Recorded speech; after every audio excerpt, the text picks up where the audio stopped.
Welcome back to the Bible. Wait, what? What? I've got to get it in sometimes. Yeah. When you're doing all the intros. Yeah, I'm doing all the intros at the moment. So that's cool. Yeah. The Bible. Wait, what? Yeah. I can't do it that long, I think. I'll probably, because I'll just start laughing at myself when I'm trying to do it that long. But yeah, so this is Tuesday. We're jumping in now to chapter 2. Second of 2 Samuel. Yep. Yeah. And we've just gone through in 1 Samuel, going through just the follow on from 31 into the death of and going through David's response to the death of Saul and Jonathan. And then now we come into chapter 2, where this is sort of where the next sort of chapter, like where the chapter sort of kicks off into the Civil War and to everything else that we spoke about when we did our little intro on so Sunday. this begins basically a process of 7 years, where 7 years and 6 months or something, I think it says, where David rules over Judah prior to becoming ruler over all of Israel. And that during that time, it is basically call it a civil war. It's two different groups of people. Yep. Yeah. It's not civil war in the sense they're vying for the same throne, because David's prepared to let God give him the throne when he wait it out. But there's definitely conflict between the nation of Israel, one tribe against the other 10 tribes or whatever it might be. Yeah. So starting off straight into, so this is where David becomes the king of Judah. So these first 7 verses, it just pretty much is around that. First, and this is where we start seeing David's character again, like where he's waiting on the Lord, because he asked the Lord, should I go back to one of the towns of Judah? Because remember, he's not been living in these towns the whole time he's been running from Saul. He's been around about, but living in Philistine territory nearby. Yep. So he's been living in Gath and Ziklag, all sort of within shooting distance of, probably not the right choice of word at the moment, but of the Gaza Strip kind of area. But that's all southern Israel, which is Judah. So Hebron, where he ends up going, is is a significant town. Even today, it's still hotly contested. It's inside the West Bank. It's a Palestinian town, but it's a place where Abraham was. It's obviously got reference to David having been king there. It's where he reigned from. So it's a lot of Palestinian and Jewish history even today in the town of Hebron. Yep. It's only maybe 10, 15 kilometers south of Jerusalem. Okay. So it's very much coming back. Is being called back into a place that's still very central. Very central to his people, to Judah, yes. Yeah. So he asked, and he asked the Lord where I should go. So he's not as like the Lord said, yep, go back, and he chooses. No, he's Hebron. Very submitted to God, isn't he?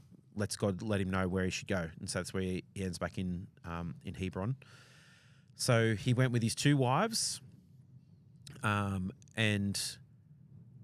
they went back into, and his family, and his man and his family. So pretty much everyone who'd been with David that whole time, that would part of his extended family. So it'd be his, cattle, it'd be his, everything, his horses, everything that he owns, picks it up, moves into Hebron.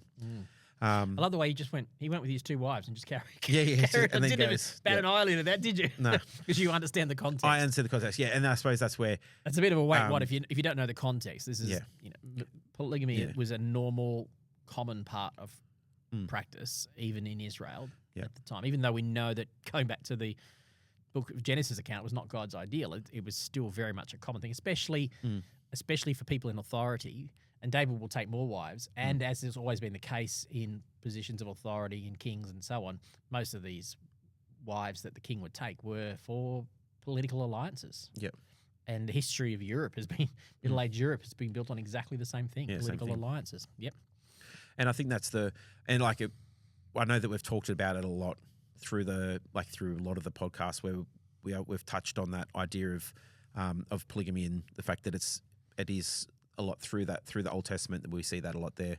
But then we also talked about, remember that Israel is a very small nation in terms of the wider world as well. So the fact that if the population is, say, you've got more, especially that time you've got war, a lot of the males will die out, is that having more than one wife probably is beneficial to the nation as well. It was from that from the population growth.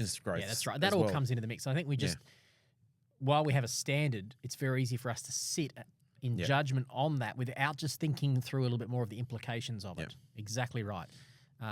Women would not, if their husbands died in war, women were destitute. There's no Centrelink. There's no social security. So I'm not excusing it because the narratives in the Old Testament tell us multiple times without actually saying, without having to say, David had multiple wives, but we see the implications of the multiple wives is all kinds of social issues. But that has to be weighed against, like you say, the economic concerns, the fact that people wouldn't be able to have children or the children would die in the streets, etc.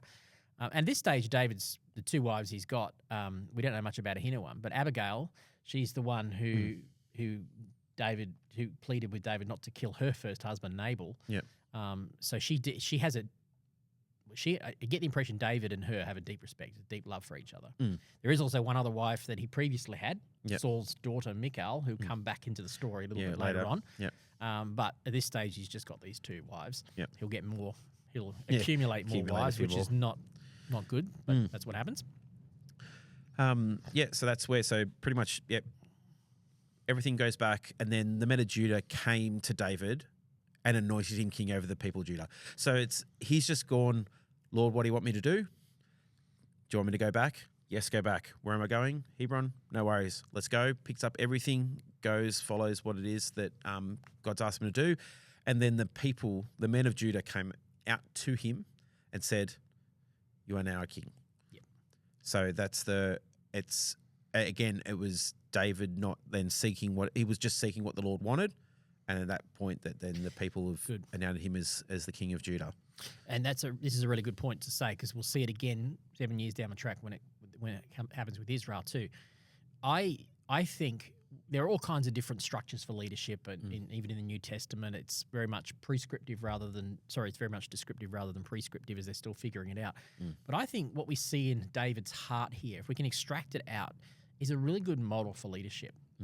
And that is David showing up in Hebron with his part. Everyone knows he's a political leader. He might not have been favoured by Israel, but everyone knows he's a political leader. He's been winning the hearts of these people by giving them gifts and all sorts of stuff throughout a period of time.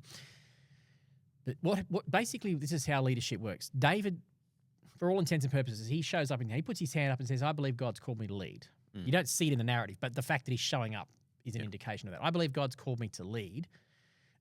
He doesn't force his leadership like an empire king would come in and do and make everyone follow him, which is the point you just said. So he puts his hand up by showing up in town. They then come to him and say, hey, you're our leader. And you'll see it 7 years later when he says, in the past, all of Israel say, in the past, when Saul was our king, you were actually the one who fought our battles. Therefore, will you become our king? So we'll see it again. Here's the model. The leader who is anointed by God, who believes they're anointed by God, puts their hand up and says, hey, I believe God's calling me to lead. Then it's incumbent on the people to respond to that leadership. It's not forced. It's willful submission as opposed to enforcement through military strength or through abuse of power. Then, once the people who lead are being led, are willing to be led, it's then incumbent on the leader to say, okay, now that you're willing for me to lead you, I want you to let me lead you. There's a mutuality about it. It's not, we'll let you lead us as long as we agree with you. We'll submit as long as we agree. John Bevere is famous for saying submission doesn't even begin until you don't agree. Up to that point, it's not really submission because you're not placing yourself under anything you don't agree with. So as a leader in the church, I'm saying I believe God's called me to lead. I'm not going to make everyone follow me. However, I am going to be confident if people have said, hey, I believe that you're our leader or you're our pastor, then I want to be able to, with the right heart, be able to lead the people for their benefit, not for my gain, but for their benefit. And if at some point someone chooses, hey, I don't want to be led, I respect that because I'm not going to enforce it. Leadership is given, not demanded.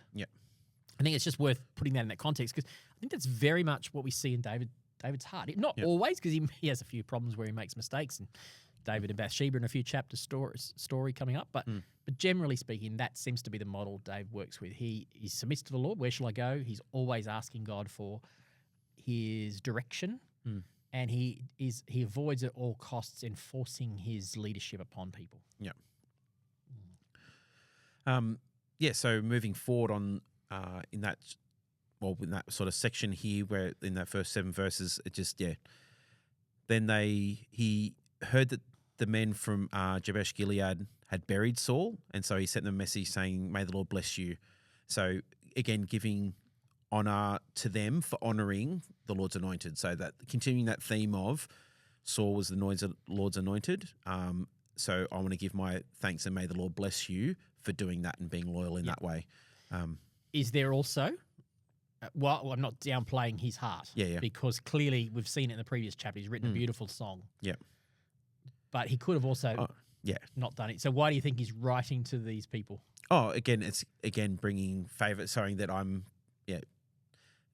trying to that winning favor by being not winning favor through duplicity. Yeah.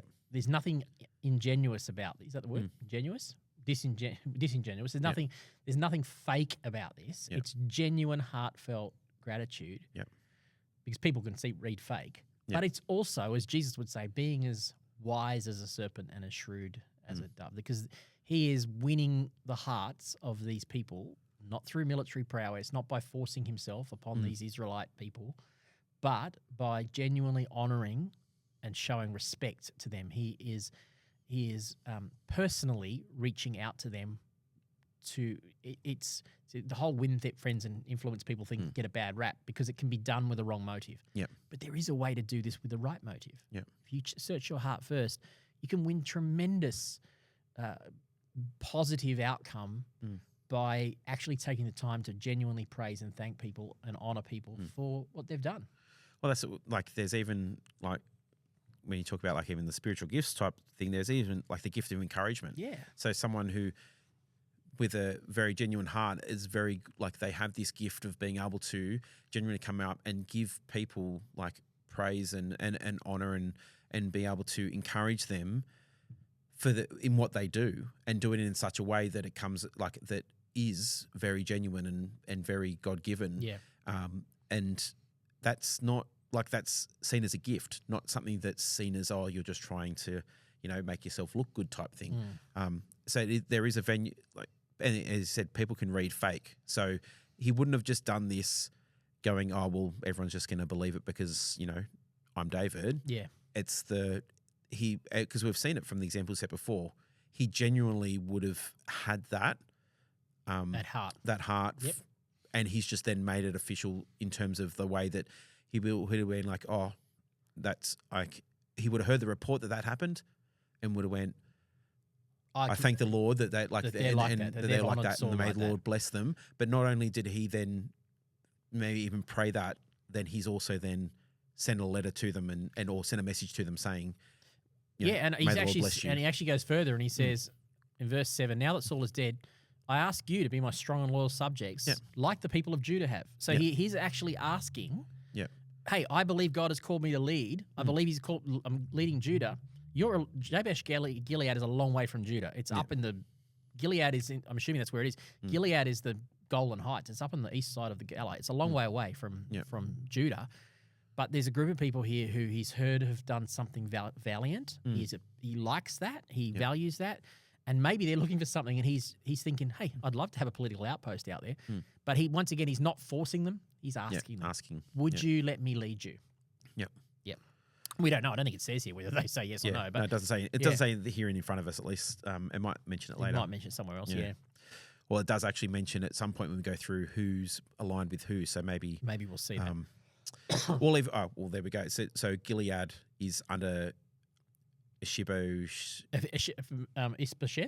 Yes, definitely. Gilead is Judah is basically the southern half of modern Israel, the pointy bit down the bottom. So whether or not that section of Gilead then chooses to potentially align with David, it would seem that at least maybe that town at least did. Yeah, perhaps. Yeah. So that brings us to the next section. So we're talking about. So this is where we get a few of the key players that sort of come up through the story for the next few chapters. So we've got Abner. So he's the commander of Saul's army. And then we have Ishbosheth. Yep. I will eventually get some of these names right. Normally, you're actually okay with it. Maybe it's just because I'm sitting here trying to think and read at the same time. And he is one of the sons of Saul. So he is the second son So, He yeah, he because you had Jonathan, He's then you had had Jonathan, Ishbosheth, Malchishua, I think.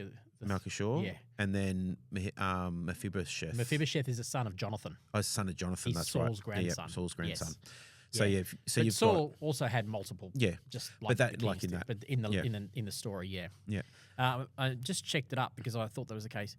Abner was the son of Ner, who was Saul's uncle. So Abner and Saul were cousins. Okay. Okay, Yep. which would make sense. Yeah. Because often they would Well, have their military companions, their family. Yep.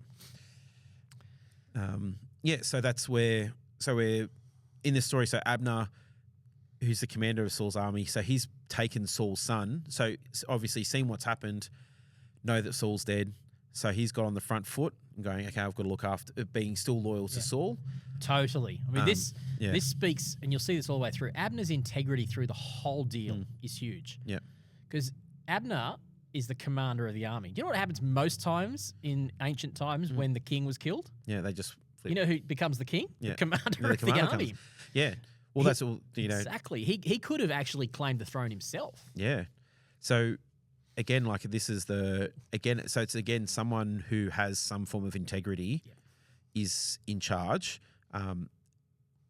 And again, and it explains later probably why David's actions towards Abner are in such a way because he can see the integrity of Abner. Yeah.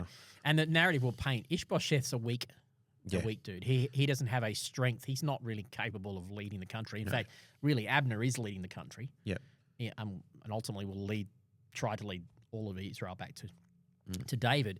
But Ishbosheth, he's not got leadership on his life. No, you can tell as things happen and change, you can just sort of see it just every time it mentions him, it's never in a strong light. It's not in a strong light, and it's in a very insecure. He's basically like his father. His father really battled with insecurity, and you'll see it come out in a minute. Ishbosheth has the same. Well, that's why he started kind of chasing after insecurity. David. That's where it all started. It was all about insecurity. Yeah, insecurity. That's right. Yep.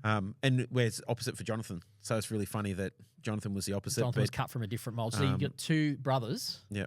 Ishbosheth and Jonathan, who are completely different. Yeah. Yeah.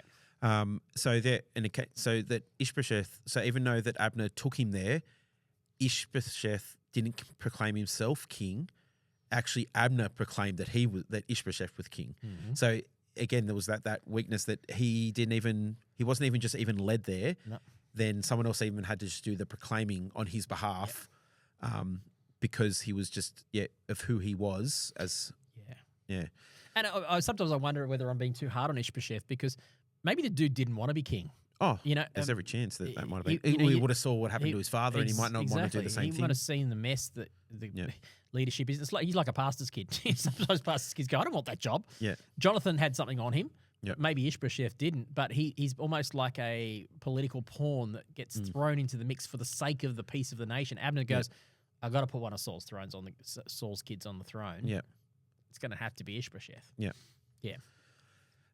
So the king over Gilead, Jezreel, Ephraim, Benjamin, and the land of the Ashurites, and the rest of Israel. Yeah. So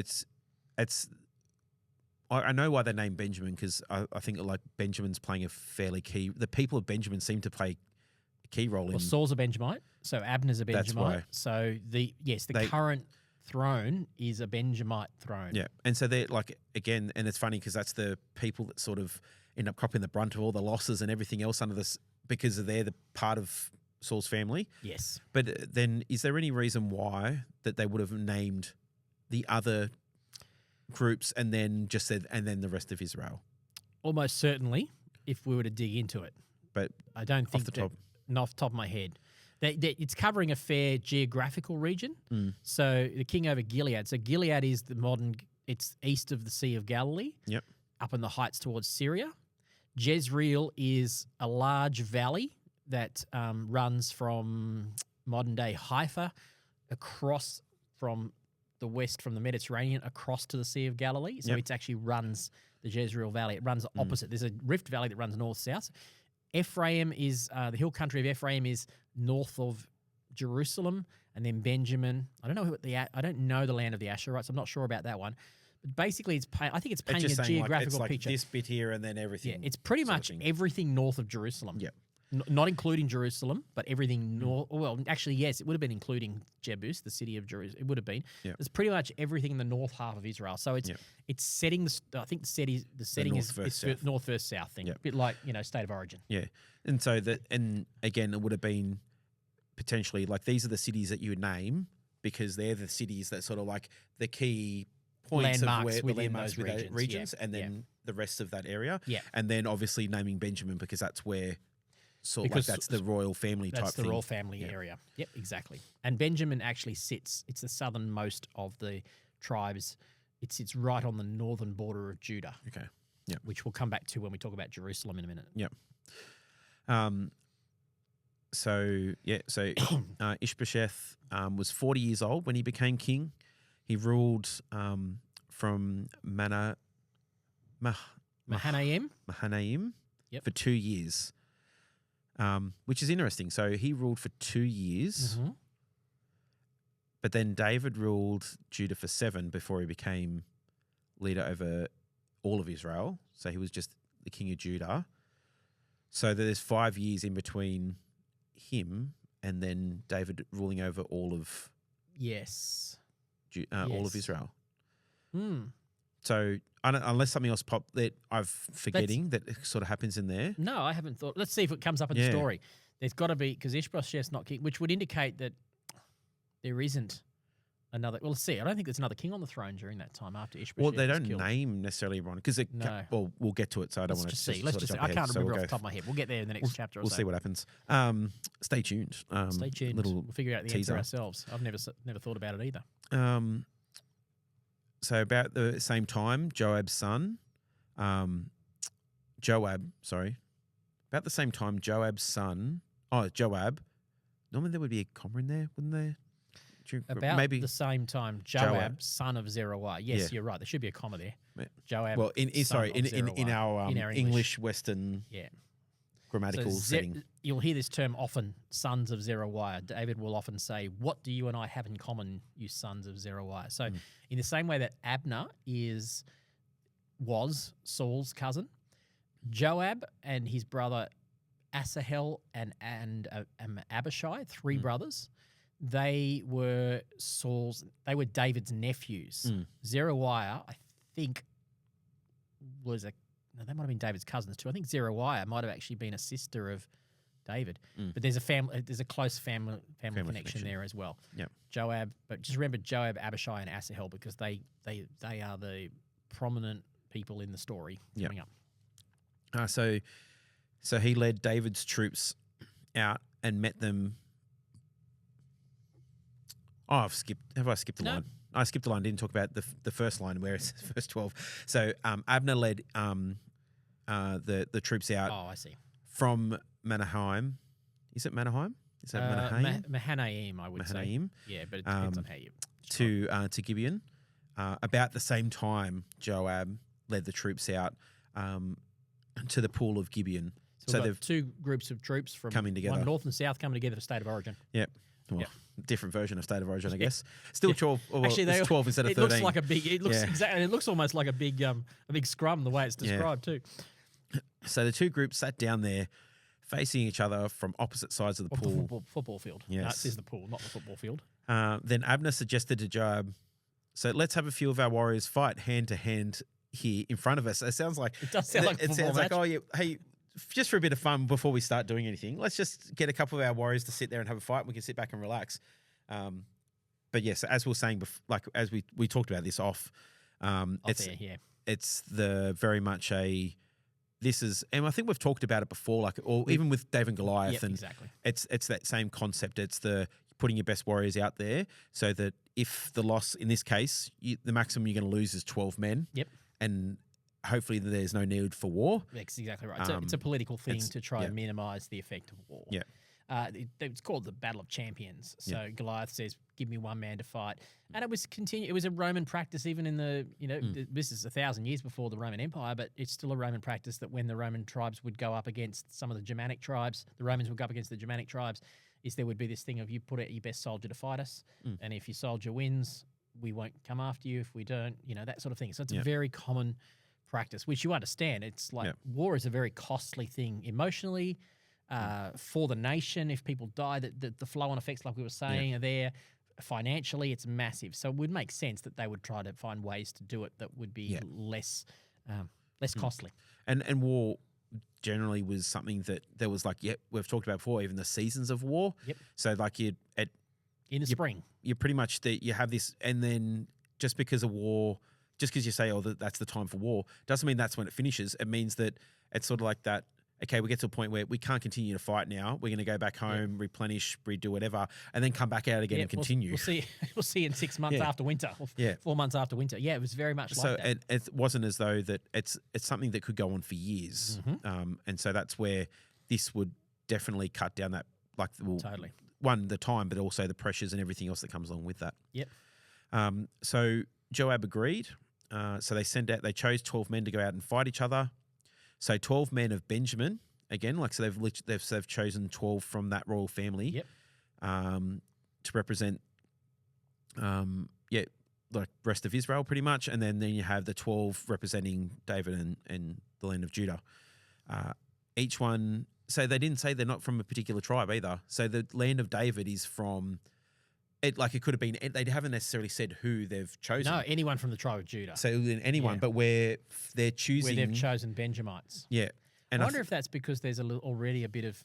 And that's what I was thinking, the fact the reason they keep on choosing Benjamins is because they're the ones that are putting their hand up because they're fighting for their family. Yes. And the family's honour and respect, where they're probably not maybe getting as much buy-in from anywhere else. It's just we're still going to honour the fact that you're the Lord's anointed and all that sort of thing. But they haven't got as much skin in the game, you might say. It's like, dog this in the is a fight, different, as they like to say. we're but we also know that David has done a lot for us. Yes. And we know that David is anointed by the Lord. So Good call, Jimmy. we're just sort of going to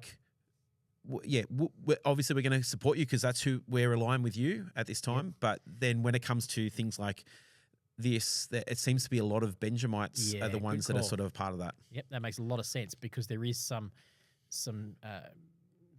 unsettlement in the ranks of the people of Israel, not the ranks, but the people of Israel, among the people of Israel about this issue. But Benjamin would have been loyal because they were, these Benjamites were treated well. It's their family and they were treated well by Saul as well. Yeah.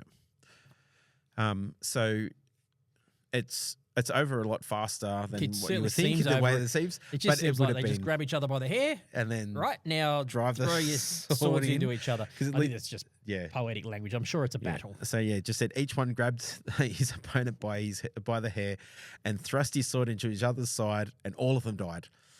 So the place was ever known as the Field of Swords. It's just funny. It just sounds like a comic script, doesn't it? It's just like, where they sort of run in and they all just knock each other out. Yeah. It's like they just run in and then, in a comic. We've come to a draw because we've all just gone out and done the exact same thing. Yeah. No defense, all offense, and we've all died. Yep. It's obviously that's not the case. It was just the importance of that. I think obviously it's just saying the importance of that was probably just to say why that this was called the Field of Swords, probably going forward, as this is why this land, this place marker is known as this. It's because this is this significant event which kicked off the war, and why the war happened and wasn't decided this way was because our 12 men went out. Yep. It ended up in a draw. And they all died. So this is why then I wonder if it's actually continued. Written in narrative. I'd have to do some research on this, but I wonder if it's written deliberately to show that this was a fairly even match. Yeah. Maybe that because there wasn't one clear leader in the sense that there's a tussle between these two kings, I suppose. Yep. I wonder if that's just part of it. It's a way of saying there is. Yep. It's not clear yet that David is going to become king. Yeah. And then maybe that it's still showing that there is that anointing still on both sides. Yes. It's not just all on David. Yep, that's right. It took time for that to switch out. Yep. So that triggers a battle. Yeah, so a fierce battle followed that day, and Abner and the men of Israel were defeated by the forces of David. So this is where we talked in. So this is where Joab, Abishai's brother, and Asahel's brother. Asahel.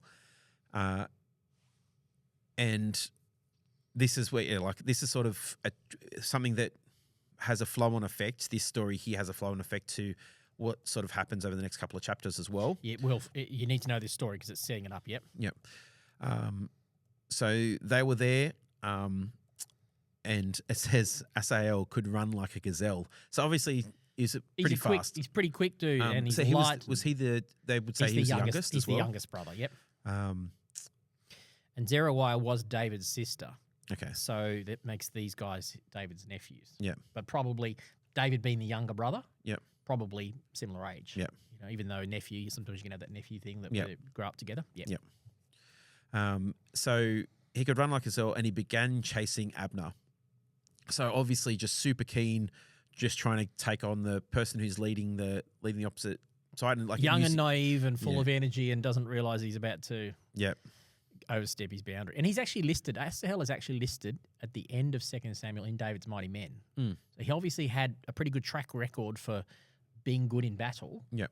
During that time when David was, And that might have been his MO might have been that he actually used his pace, Yeah. and that to then potentially try and stop a war before it got too far by taking down the maybe so that might that have was been what he his was trying to thing. do. It might have been his thing. Yeah, good call. Yep. Especially if he's named later on, but obviously He we was don't have obviously anything to trying back to. that up. What But did Muhammad used to say? Fly like a butterfly, sting like a bee, or something. Yep. That's what he was trying to do. And he pursued him relentlessly, not stopping for anything. When Abner looked back and saw him coming, he called out, "Is that you, Asahel?"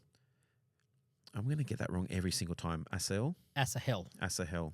Wow, that's our English version. Yeah. But it's Well, yeah, very different. In different. Hebrew. Yeah. And he, like, full sprint, he still replies, "Yes, it is." And he goes, "Go fight someone else. Take on one of the younger men and strip him of his weapons." But Asahel kept right after on chasing Abner. Again, Abner shouted, "Get away from here. I don't want to kill you. How could I ever face your brother Joab again?" So again, that's that honor and respect it's showing that Abner has, is that he knows who that family is. He knows the brothers, and he doesn't want to kill them. No. Like that's not. He doesn't want to be the cause of their death. More strife. Yeah. Exactly. This is a man of integrity. Yeah. So he understands that, like, he's the one that suggested that they send out the 12 warriors. Like, he's the one that doesn't want to have a big war. He doesn't want bloodshed. No. It's very clear Joab doesn't have any problem with bloodshed. No. He doesn't have a problem with leading the army. And interesting, because David probably didn't want this. I mean, No. David's not trying to vie for the throne. He's doing it. He's trying to do it through this gifts and kind words and all this kind of more Christianly stuff, we might Yeah. say. Joab doesn't have any of Yeah. that. He's just after power as much for himself as he is for his cousin, for his nephew, his uncle Dave. Yeah. And Abner is totally different. Yeah. Yeah. So he doesn't turn back, and then Abner thrusts the butt end of the spear through his stomach. So it's not even the pointy end. Come on. He's actually used the other end. So like again, he's still not trying to kill him. You got it. He's just trying to stop him. Yep.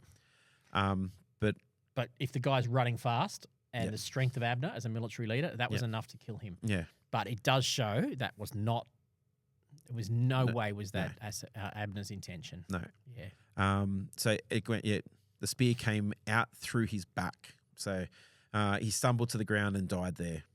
And everyone who came by that spot stopped and stood still and saw Asahel lying there. So here Joab has found out what has happened, and he's set out after Abner. Oh, yeah. So yes, Joab's on a mission to get Abner at this point. Yep. Yeah. But maybe he realizes it's not going to happen. Yeah. So so the brothers find out and they set out after Abner. So at this point, the red mist has come down. They want vengeance. They're chasing. They want Abner. And the sun was going down, and then they arrived at the hill of Ammah near Giah, That'll do. along the road of the wilderness of Gibeon. So Abner's troops from the tribe of Benjamin regrouped there at the top of the hill to take a stand. Abner shouted down to Joab, "Must we always be killing each other? Don't you realize that bitterness is the only result? When will you call off your men from chasing their Israelite brothers?" And that's, again, it just speaks to Abner's character and who he was. That this is not what he wants. Like, he doesn't want to have all out war. He doesn't want to. He's doing what he feels as though is right. Yep. He knows that Saul was the anointed by God to be king. and the anointing on that family, and then he's instilled then one of his next son as king over Israel, and then now he's then pretty much he's respecting and trying to protect. He's trying to bring peace. He's trying to facilitate no more bloodshed. Yeah, and he's done that. I'm just realizing he's come to the top of a hill. He's rallied his troops on the top of a hill. So he has it. He's been chased all day, but now he has a little bit of bargaining power. He's on the top of a hill. They're down below. Yeah, it's his chance for him. He's been trying to get away. That's why he's not fighting. He's running. They're trying to run. Yeah, interesting that Abner is trying to run away from Asahel. Yeah. He wasn't trying to chase him down. So it's very clear Israel's army are not trying to be the ones fighting here. Gets to the top of the hill. He's got a position of power. Yeah. And he says, okay, you want to come after us? We don't want to come after you. We're stuck up here. Yeah. And that's enough. Maybe Joab looks at it and goes, it's a big hill. Yeah. Okay, let's call off the chase. Yeah. And then, so Joab said, God only knows what would have happened if you hadn't have spoken, for we would have chased you all night if necessary. So Joab blew the ram's horn and his men stopped chasing the troops of Israel. And then that night, Abner and his men retreated through the Jordan Valley. They crossed the Jordan River and traveled all morning and didn't stop until they reached Mahanaim. Which is actually on the east side of the Jordan River. And then Joab and his men also returned home. And Joab counted the casualties and discovered only 19 men were missing in addition to Asahel. But there was 360 of Abner's men had been killed, all from the tribe of Benjamin. So Joab and his men took Ashel's body to Bethlehem and buried him in his father's tomb. And they traveled all night and reached Hebron by daybreak. And it's, again, like it talks about that one that again, it's the tribe of Benjamin. So this is very much painting the picture that it's Abner and the tribe of Benjamin pretty much are the ones that are trying to keep the status quo the way it is, and Saul's family being the ones that are in power. Because Abner's doing it from definitely doing it, not doing it from a place of looking after himself. He's looking definitely is coming across more. He's a man of honor. He's a man that's trying to do the Lord's anointed. He's looking after them. And then obviously the tribe of Benjamin coming along, because whether it's Abner and the fact that they honor and respect him and his integrity, so they're following him in that way, or it's also the fact is that they're the family in power, they want to keep that as well. That's right. It could be that. It could be a bit of both. Maybe motives are never quite as black and white as we'd like them to be, are they? So there could be a bit of both going on there. But that's the sort of the beginning of the narrative, which will lead into a much more I keep getting my words wrong. Drawn out. That's the word I was after. I think what starts with which means drawn out. I can't remember. Much more drawn out war. Yeah. All right. That's the end of chapter 2. We'll go to chapter 3 tomorrow. Thanks for being with us.